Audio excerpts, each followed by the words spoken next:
प्रतिवादात्मक धर्म सुधार आंदोलन के अंतर्गत हम अध्ययन करेंगे जेसुइट संघ और इग्नेशियस लोयोला।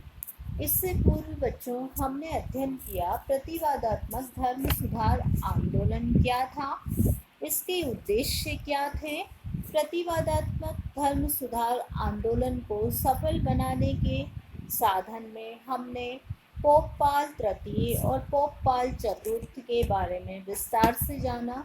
ट्रेंट की काउंसिल जो जर्मन में स्थापित की गई थी, उसके द्वारा कैथोलिक धर्म में क्या क्या सुधार किए गए उसके बारे में जाना। अब हम उसी श्रृंखला को आगे बढ़ाते हुए जेसुइट संघ और इग्नेशियस लोयोला पर विस्तार से विवेचना करेंगे।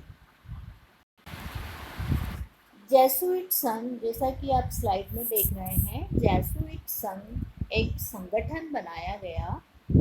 और ये क्यों बनाया गया? प्रतिवादात्मक धर्म सुधार आंदोलन का लक्ष्य केवल अपने चर्च के दोषों का निवारण करना मात्र नहीं था, वरन वो प्रोटेस्टेंट धर्म की प्रगति पर भी अंकुश लगाना चाहता था। इस उद्देश्य की पूर्ति के लिए एक संगठन बनाया गया और वो संगठन था जेसुइट संघ और इसका संस्थापक था इग्नेशियस लोयोला। इसकी स्थापना 1534 यानी कि 1534 में की गई। इसको पोप पाल तृतीय द्वारा 1540 में मान्यता प्रदान की गई। इसका उद्देश्य क्या था? कैथोलिक धर्म में सुधार करना और प्रोटेस्टेंट धर्म की प्रगति को रोकना। अब ये इग्नेशियस लोयोला कौन था, इसके बारे में हम संक्षेप में जानेंगे। इग्नेशियस लोयोला स्पेन का निवासी था। ये एक सैनिक था और चार्ल्स पंचम के समय उसने फ्रांस के विरुद्ध युद्ध में भाग लिया था। संयोगवश वो इस युद्ध में घायल हो गया और उपचार के लिए दीर्घकाल तक अस्पताल में रहा। इस प्रवास काल में उसने धर्म की अनेक पुस्तकों का अध्ययन किया। इसका परिणाम ये हुआ कि उसकी प्रवृत्ति भौतिक से आध्यात्मिकता की ओर अग्रसर हुई और उसने अपने को ईसा मसीह का सच्चा सेवक समझा और कैथोलिक धर्म की सेवा का बीड़ा उठाया। धार्मिक ज्ञान के संचय हेतु वो पेरिस के विश्वविद्यालय में गया। वहाँ पर उसने प्राचीन साहित्य, धर्मशास्त्र और दर्शन शास्त्र का गूढ़ अध्ययन किया और अपने सहयोगियों के साथ मिलकर एक संगठन बनाया और ये संघ ही जेसुइट संघ के नाम से विख्यात हुआ। इस संघ के सदस्य जेसुइट अर्थात चर्च के सैनिक कहलाते थे। इस दल के सदस्यों को आज्ञा पालन, दरिद्रता, ब्रह्मचर्य के प्रति अनुराग और प्रोप के प्रति भक्ति का व्रत लेना होता था। वे अपने विनयशील व्यवहार, त्याग और बौद्धिक ज्ञान से जनसाधारण को अपनी ओर आकर्षित करने का प्रयास करते थे। पोप पाल तृतीय ने ईसा मसीह की इस संघ सेना को स्वीकृति प्रदान की। इस संघ के सदस्य अपने उद्देश्य की प्राप्ति के लिए कई साधनों का प्रयोग करते थे। आज के साम्यवादियों की भांति वे साधन की श्रेष्ठता में विश्वास नहीं रखते थे। वे अपने कार्य सिद्धि हेतु किसी भी प्रकार के साधन को अपना सकते थे। राजनीति, छल, बल, षड्यंत्र, प्रचार कार्य, जनसाधारण को शिक्षा देना आदि सभी प्रकार के साधन उनके द्वारा अपनाए जाते थे। इस प्रकार यह संघ एक प्रकार तलवार के समान था जिसकी मूठ पोप के हाथ में थी, जिसे वो अपनी इच्छा अनुसार प्रयोग में ला सकता था।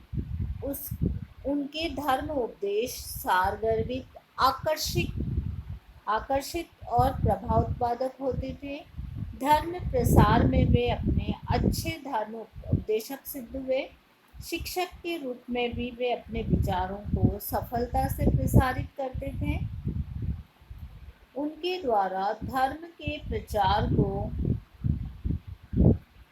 इटली, स्पेन, पुर्तगाल, पोलैंड, दक्षिण जर्मन, हंगरी आदि देशों में कैथोलिक धर्म के प्रचार को किया गया।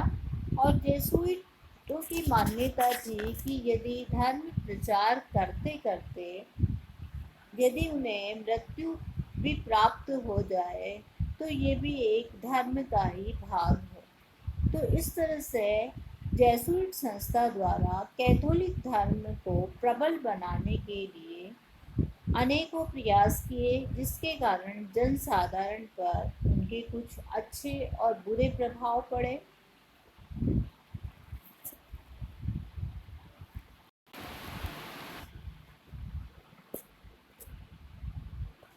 अब बच्चों हम देखेंगे इंक्विजिशन का धर्म न्यायालय। इंक्विजिशन का धर्म न्यायालय क्या था? इंक्विजिशन रोम में इस धर्म न्यायालय की स्थापना की गई थी 1542 में। क्यों? प्रतिवादात्मक धर्म सुधार आंदोलन को सफल बनाने के लिए इसकी स्थापना की गई थी। इसके प्रमुख उद्देश्य क्या थे? नास्तिकों का पता लगाकर उन्हें कठोरता से दंडित करना, कैथोलिक धर्म के आदर्शों को लोगों से बलपूर्वक मनवाना, धर्म विरोधी और प्रोटेस्टेंट लोगों को निर्दयता से कुचलना, कैथोलिक धर्म विरोधी प्रचारकों के विरुद्ध अभियोग लगाना और उन्हें दंडित करना, दूसरे देशों से धार्मिक मामलों में आए अभियोगों की अपील सुनना। धार्मिक अभियोगों की अपील सुनने के लिए यह न्यायालय सर्वोच्च न्यायालय के स्वरूप में था। इसके अधिकारी भी सर्वोच्च होते थे। इनकी कार्यपद्धति कठोर होती थी। धर्म विरोधियों को दंड बड़ी कठोरता से दिया जाता था। पोप ही चर्च के शासक के रूप में अपराधी को निर्णय सुनता था। राज्य के शासक की हैसियत से वो अपराधी को जलाकर मारने के आदेश देता था। इस दिशा में ये धर्म न्यायालय मध्यकालीन धर्म न्यायालय से भी आगे बढ़ गया था। मध्यकालीन धर्म न्यायालय में चर्च अपराध लगाता था, राज्य अपराधी को दंडित करता था।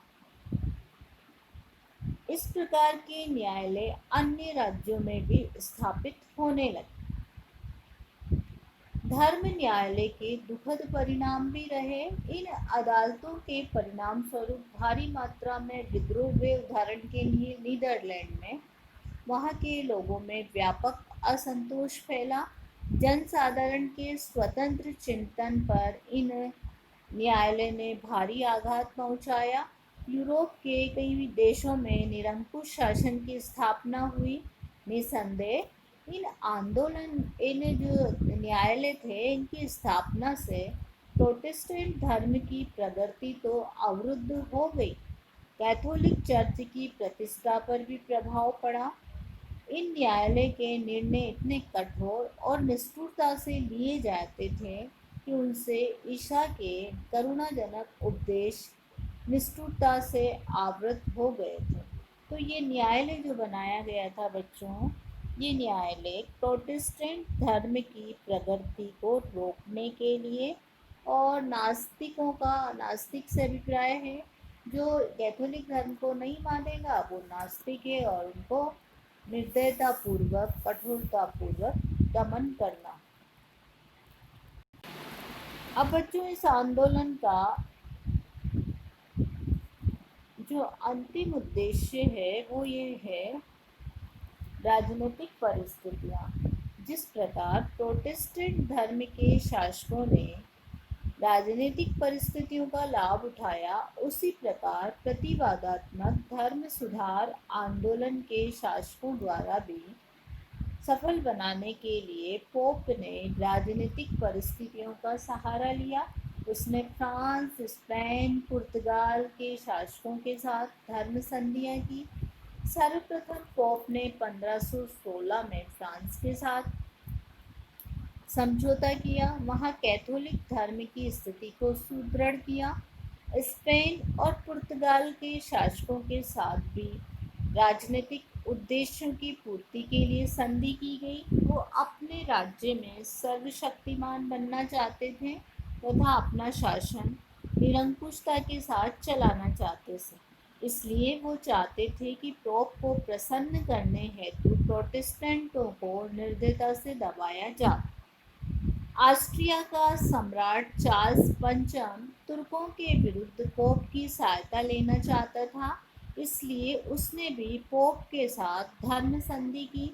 इंग्लैंड की रानी मैरी ट्यूडर ने अपनी माता कैथेराइन के अपमान का बदला लेने हेतु इंग्लैंड में पुनः पोप की सर्वोच्चता स्थापित की। नवीन धर्म के समर्थकों को उसने जीवित अग्नि में जला दिया।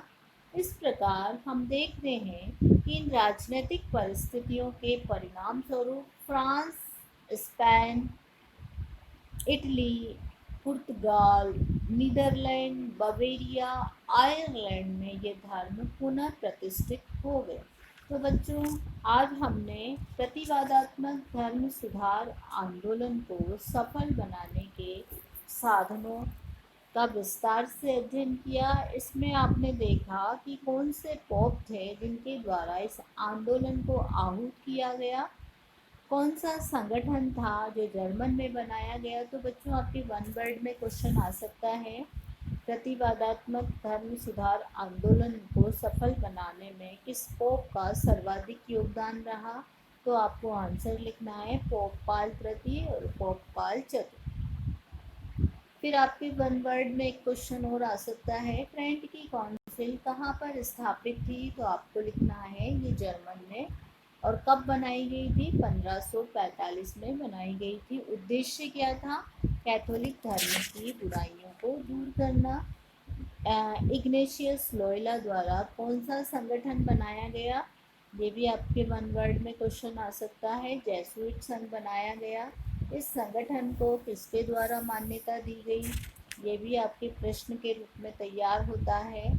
और ये भी आ सकता है कि वो कौन सा धर्म न्यायालय था जो प्रतिवादात्मक धर्म सुधार आंदोलन के दौरान बनाया गया था। तो आपको लिखना है इंक्विजिशन का धर्म न्यायालय। फिर बच्चों, आपके एक प्रश्न ये भी तैयार होता है कि पोप के द्वारा कौन से राज्यों के साथ संधियाँ की गई थी। तो इस तरह से आपके वन वर्ड के फुल क्वेश्चन, सब तरह के क्वेश्चन इसमें तैयार हो जाते हैं। आप साथ साथ पढ़ते जाएं तो आपको ये चैप्टर बहुत इजी लगेगा और परीक्षा की दृष्टि से भी ये बहुत उपयोगी है। एक या दो प्रश्न इस चैप्टर में से अवश्य आते हैं।